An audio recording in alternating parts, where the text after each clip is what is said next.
parallels my own life, right? So I've, created this career for myself on my own phone. It's about the gig economy. She works for these several different apps, and that was season 1. Season 2, she's branching off into dating, which is also paralleling my real life. I'm starting to date again. Getting out there, girl.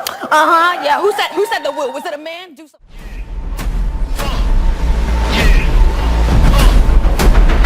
It was all a dream. In its own way. I would say the Golden Globes was my favorite because it's such a prestigious kind of award, and I never thought I would get it, being the kind of girl that I am. You never think that you would get an award like that, so I was insecure, and I didn't think that I would, be deserving of an award like that, and then when it happened, I was just like, what is going on with my life right now? Oh, Danny, enjoy your free coffee. Oh, I don't drink coffee. My mother says I was born caffeinated. But is it okay if I give it to my neighbor? She also doesn't drink coffee, but her son does, and she's trying to encourage more visits from him. Sure. Excelente.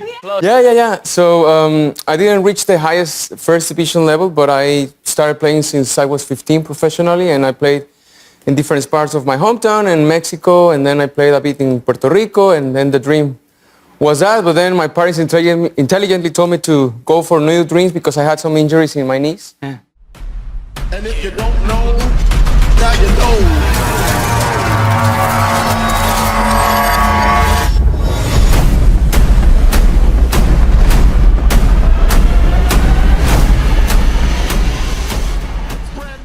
I knew I had a gem, a very unpolished, but a gem.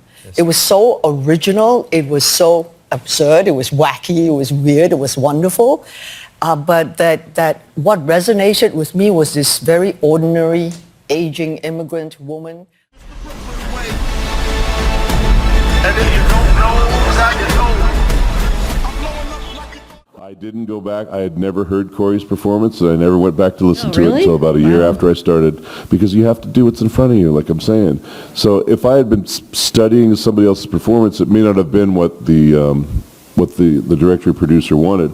I actually, I can't tell you what the project is, but there's something that I've been working on getting booked lately, and it's something I...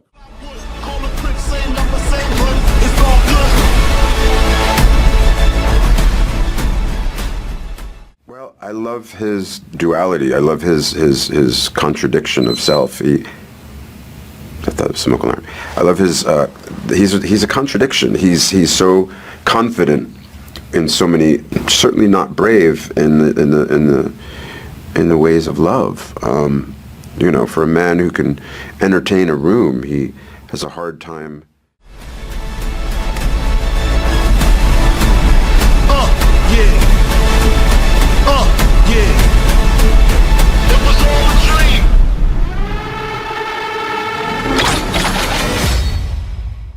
One is the drunk at the end of any bar on the eastern coast of the United States. It's just everybody that comes in, I want to tell you something because that's what I want to know what you're gonna. The second is Slim Pickens, the actor from Blazing Saddles. What's the Kurt Vonnegut novel that Stanley Kubrick made into a film when he was riding on the missile. Anyway, Slim Pickens. What in the hell in the wide world of sports is it going on? And then a friend of mine.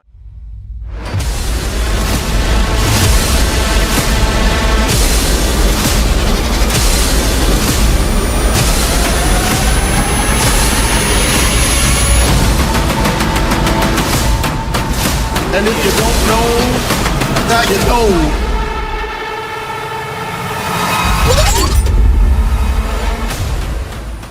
But you know how it goes. They love what we make, but not us. They fell in love. They had an affair, she got pregnant. They smear honeycomb from the nearby hives on his chest and let the bees sting him. Hell is real. Samuel, Sherman, Daniel Robitaille, they're all real. Candyman is how we deal with the fact that these things happened. That they're still happening.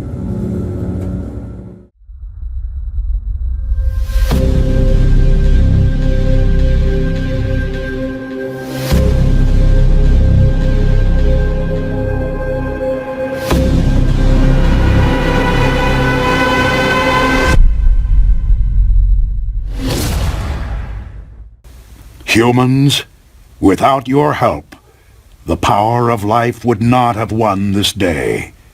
You have given us the most precious of gifts. You have given us hope. Goodbye for now.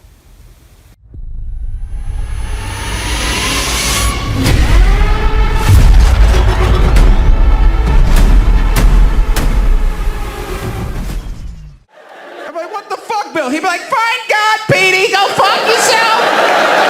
Jesus. Yeah, I don't get it. A lot of people are very angry at me. There's like, it's always 50-50 when I go outside. Yeah, it is. It's always 50-50. Either someone's just like, "Hey man, you're really cool. That's great," or someone's like, "Hey yo, fuck you, fuck you, yeah you." I always am like, can't be me. It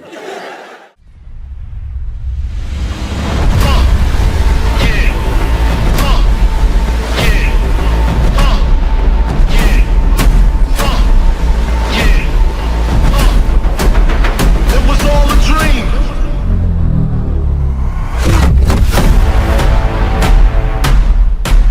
And if you don't know, I'd like to keep it. I'd like to not keep it going. I'd like to finish it though.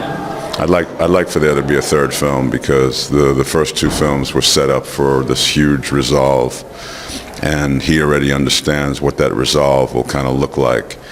And he never gave me the nuts and bolts of it, but he gave me a rather broad stroke sketch of what the third film would look like, and it's so epic.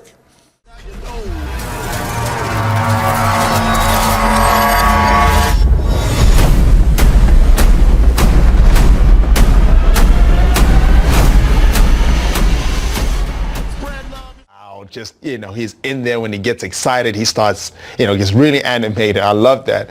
And Chris is just more the reserved and kind of like chimes in.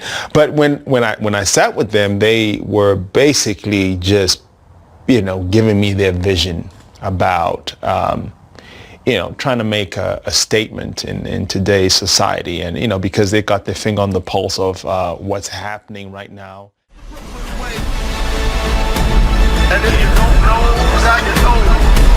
I'm blowing up like you thought I would. Call a quick, same number, same hood. It's all good. It's a fun challenge. I come to a convention and people really want to hear G1. So I do Megatron. I am Megatron, leader of the Decepticons.